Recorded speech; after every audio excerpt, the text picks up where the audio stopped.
I'm Tyler Fisher, and today I'm going to talk about the steps in how to prepare and ride a four-wheeler.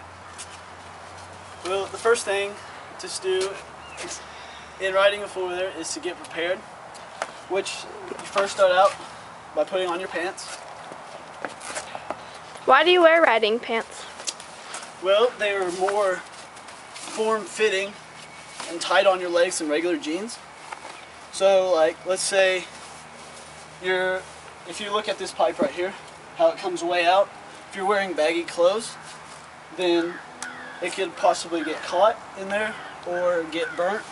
And that's what this leather patch right here is for, so it won't burn. And they're form-fitting so they won't get caught up in your chain or something like that.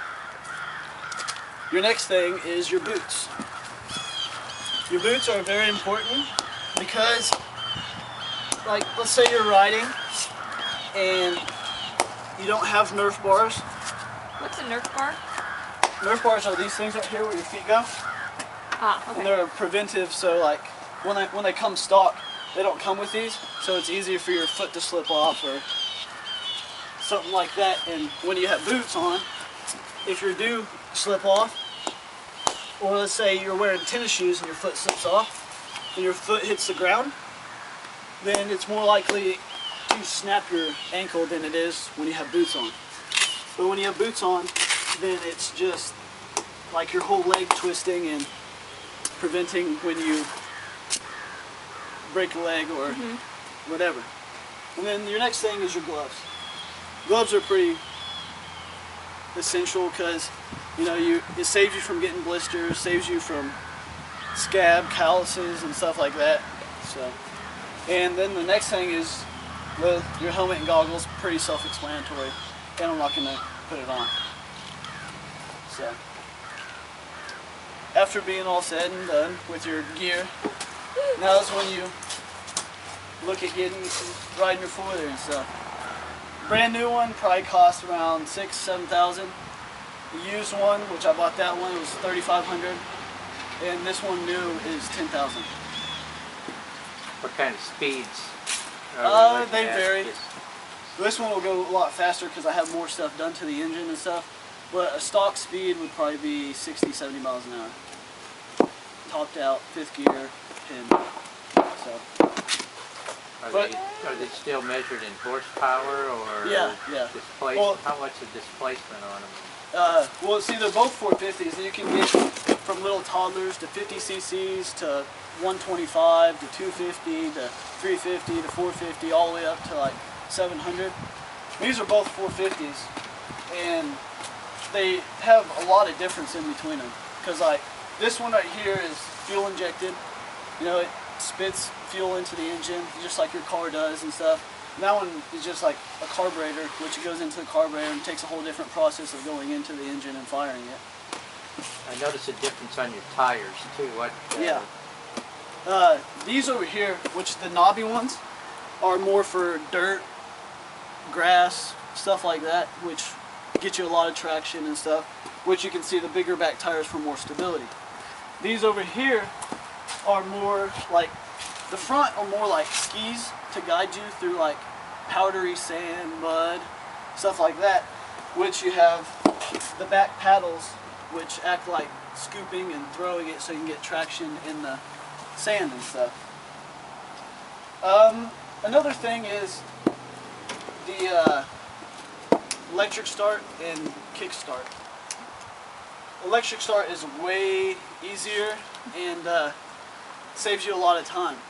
I mean, all you gotta do is just flip on a switch, flip on the on, and that's easy. They're a lot more reliable because, just say like we started that one up, and it's more cold-hearted. It's kind of like the carburetor is a lot harder to get started when cold weather, and fuel injected, it just spits it in there and fires right up. And as I said, that one was electric start, which all you have to do is hit a button, and this one is kick start, which you have to actually pull it out.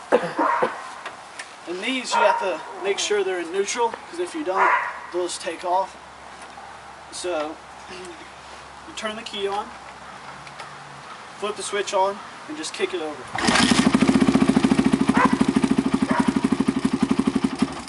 And that's that one. That started pretty quick. Does it always start on the first one? Not always, because it's kind of warmed up.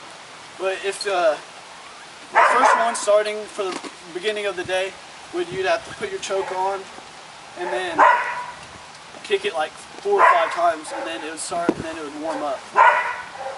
And then the essentials to riding would be this right here, would be your clutch. This handle over here is your front brake, which you don't really use that much, because if you pull it too hard, the brakes will lock up and you just flip over. And then this one over here, this little foot peg over here would be the back brake to lock the back brakes up. And then there's a pedal over here, which would be the shift, which you go down one and then the rest up. And it's the same on both of them and any other four-wheeler. So,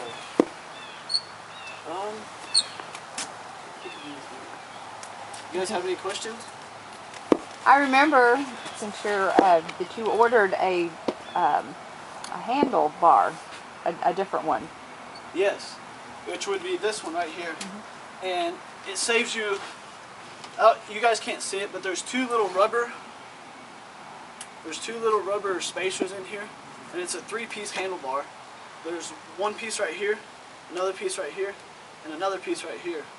And so like when you're riding on rough terrain, they actually bend. So it saves, like when you're going over, they just like bend like that, so it saves your wrist and everything. And like this one, as you can see, it's all one bar. So there's no flexing, there's no anything. So, and now I can demonstrate on how to actually start it and ride it off. Where's your gloves? It's an essential.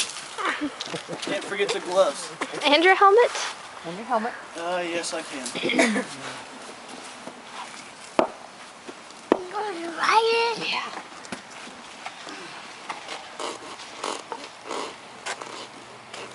Are these tires fairly expensive for?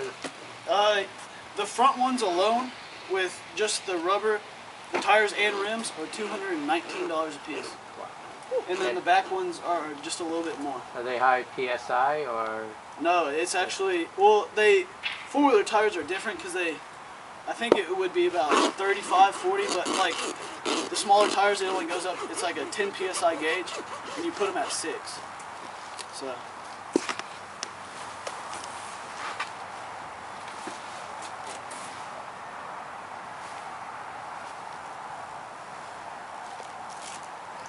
Why are we going to ride it? He's going to show us how to start it and ride.